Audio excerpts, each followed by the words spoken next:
This is a Vault Studios production.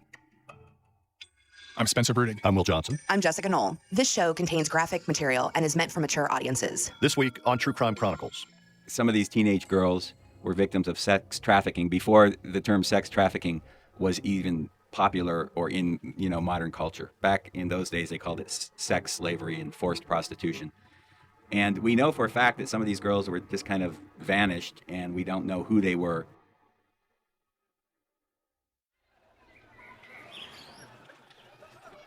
A warm breeze rustles the palm trees of San Diego's Balboa Park. Just down the street, Empire Strikes Back and The Shining headline at the movie theater. Skateboarding and roller skating have become such a nuisance that city officials just banned them in the park. The year is 1980.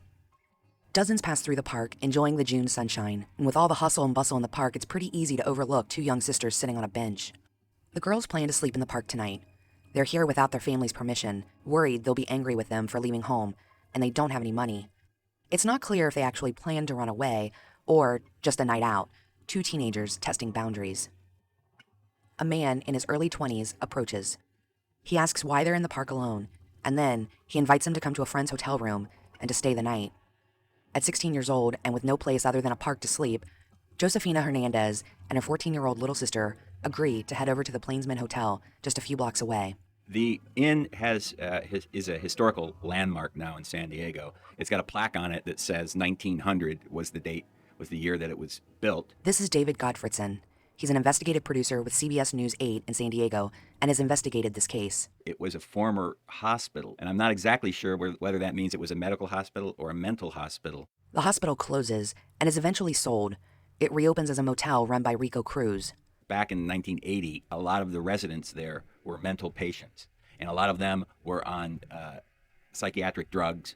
A lot of them were on Thorazine. According to police reports, the night the teenage sisters arrive at the hotel, they're given a mattress on a floor in one of the rooms. The next day, the two sisters meet Rico.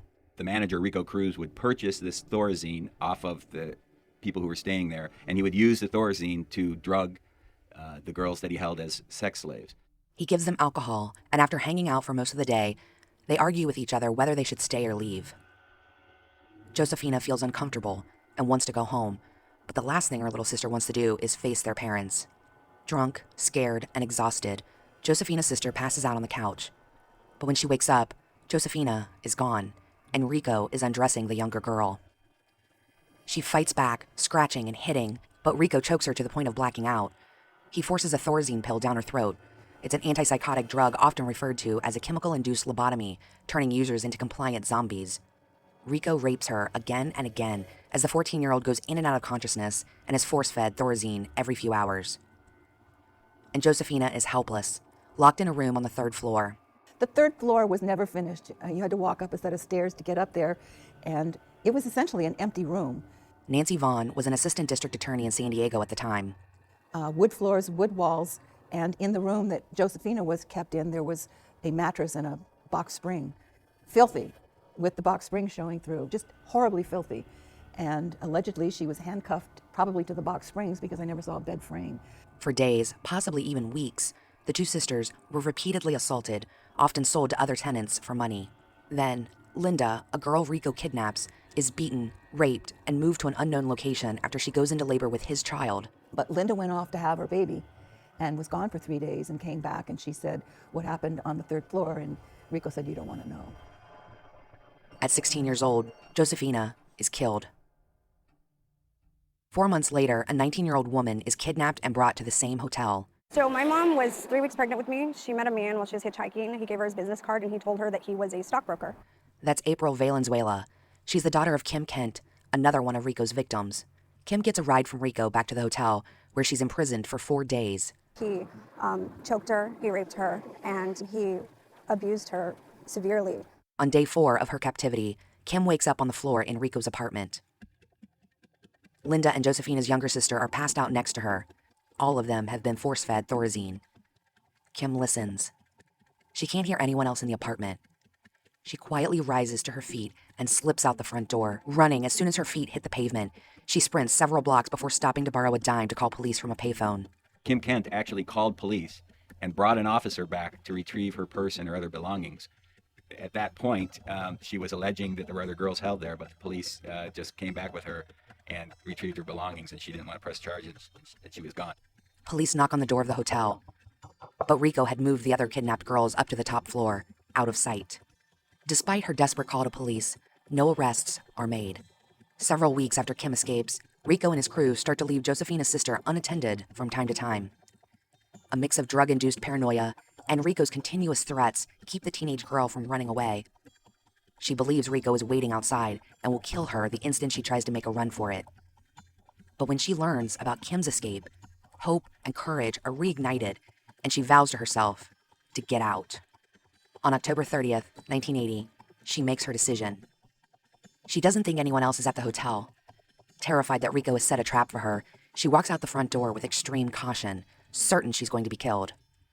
Instead, she's free, and she calls her family and goes home without her older sister. You know, she talked to her parents. You know, Josefina's missing.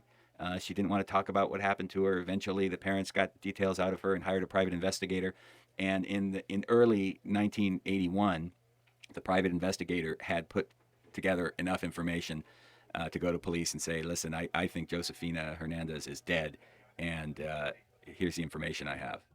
And they ended up arresting the manager and searching the basement for the remains of Josefina. Then, after almost 2 years of being missing, Josefina's body is finally recovered. Homicide detectives are expected to return to the Hawthorne Inn to search the basement for additional bodies. Last Friday, workmen discovered the mummified body of 17-year-old Josefina Hernandez, missing since June of 1980.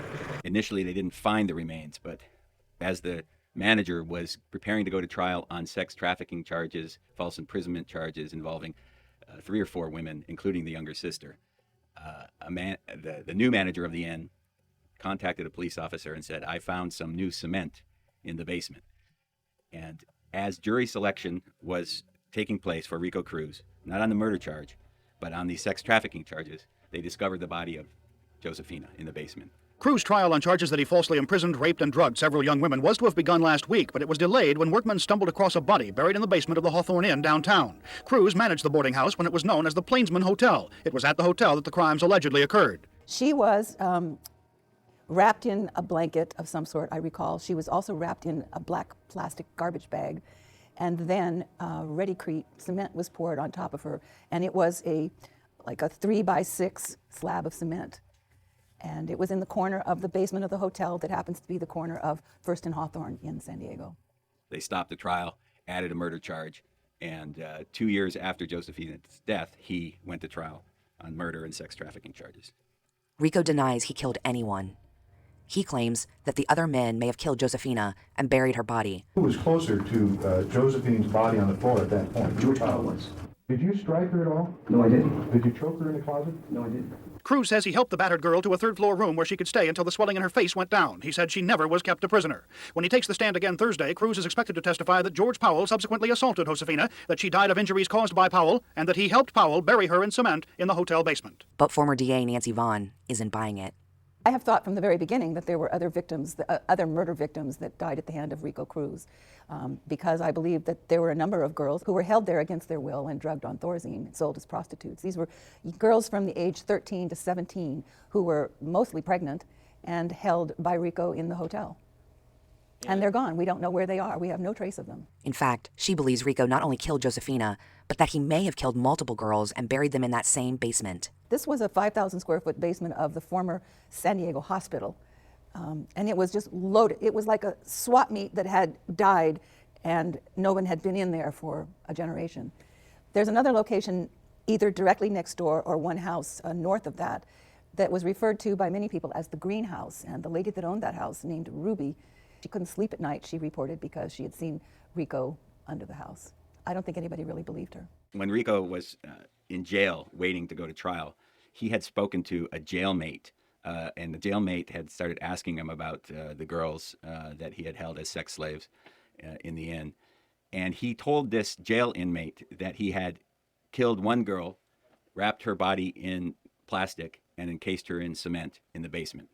And that turned out to be true. That was Josefina's body that was encased in cement. But he also at the same time told this jailmate that he had killed 2 other girls, and he had burned one and that he had buried another one in the basement. Those girls were never identified. She had a life, and someone took that away. 31 years hunting for her mom's killer. And it's going to end with me getting the person that killed my mom. Pune Gray is closer than ever. So these are dangerous people, extremely dangerous people. From the team that brought you Urge to Kill, I'm Ashley Korsland. Are you willing to go to war, so to speak? And this is The Yellow Car. I'm always ready for anything. Subscribe now. Today, after 13 weeks of deliberation, the jury took a vote and unanimously found 40-year-old Eugene Rico Cruz guilty of second-degree murder. The prosecution had hoped for a first-degree murder charge, but they were nonetheless pleased with today's verdict. Rico Cruz is convicted of second-degree murder, false imprisonment, and administering drugs to minors. He's sentenced to 21 years to life, and he's denied parole at his first hearing. But he's up for parole again in 2025. With so many questions unanswered and girls missing, the San Diego Police Department has brought on a new cold case detective to dig back through the case files. Many want the basement of the hotel dug back up, but the new owners aren't cooperating at this time. It looks like it has gone through renovation. Both the inn and the house next door looks like they've been renovated. And there has, I understand, been renovation to the basement of the inn, where cement has been poured in some areas, rooms have been built down there. So it's not just an easy dirt floor to look around for bodies. But I did talk to the owner of the company who owns this ground penetrating radar company, who offered to scan the basement. And he says they can do scans of the basement and they get pretty good radar images. It basically looks like a lawnmower with a big radar device on the top of it, and they run it across the ground, and it gives like radar images of voids or parts of the ground or the dirt where the dirt is not as compact as other areas, or hard material like bones will reflect back these images showing irregularities in the ground. While some justice was gained, retired DA Vaughn looks back on this case and its unanswered questions with remorse. They didn't have computers. We didn't have cell phones. They didn't have a national database. They didn't know about DNA. It was a primitive time. We just didn't have what would be available today. This would be a very different case today. There would be an all-out effort to locate these missing girls, to identify them by DNA or hair samples or something left in the hotel. The facts of this case, and I think it's important that we remember that there are some girls out there who've been essentially forgotten. So, Jessica, like some of the cases we cover, there are often people who are brought in to take a look at cases from long ago. In this instance, in this very horrific story where there may be other victims, and in fact, victims who are buried in the basement, if that's even a possibility. But they brought back a detective to look at this cold case. We've covered other cases like that where it may be someone who has been associated with the case or just an outsider who comes back in to take a look. Yeah, well, I mean, it's happening more and more as cold cases are kind of coming into the limelight and getting a lot more attention and focus, where if police departments are able to, they'll bring in someone specifically to look at cold cases. We just did a story recently about a Georgia case where a county actually put some funding specifically into a cold case unit that was all retired detectives coming back to look through these cases with fresh eyes. All right. Well, we will, of course, have more cases like this down the road. And in fact, we're working on a new case. Jessica, you and I are on location this week in Georgia working on a new podcast and a case that got a lot of attention in a little town here in Georgia. Yeah, and what's kind of interesting about this case is that it's a closed case, but it almost feels like it could be a cold case at the same time when you hear what people have to say. And for our listeners, I'm sure a lot of our listeners will know, but the difference between cold and closed is what? So a cold case, by definition, is when detectives have exhausted all their leads, they have no new tips coming in, and it has gone cold. Whereas a closed case has a resolution. It has an ending. They have either closed it because they've arrested someone, which is usually the case. But like I said, in this story that we're working on for January, that's really not the case, but it's closed. All right, so we will, of course, let our listeners know when that podcast, a brand new podcast, comes out and launches in January. In the meantime, for those of you who are listening to True Crime Chronicles every week and want to hear more from Vault Studios, if you have not already, Jessica, you worked extensively on Bardstown, which was the #1 True Crime on Apple Podcast for quite a few weeks earlier this year. Yeah, Bardstown, Kentucky, where there are 5 unsolved cases. 4 of them are murder cases. 1 is a missing persons case, presumed dead. And, we still are getting tips and theories and coming in from listeners. And so even though that podcast is essentially over as far as production goes, we're still keeping an eye on those cases and any developments that come our way. And one of the first podcasts out of the gate, actually the first podcast that Vault Studios worked on, is one called Bomber, which covers the intense manhunt for the Austin bomber.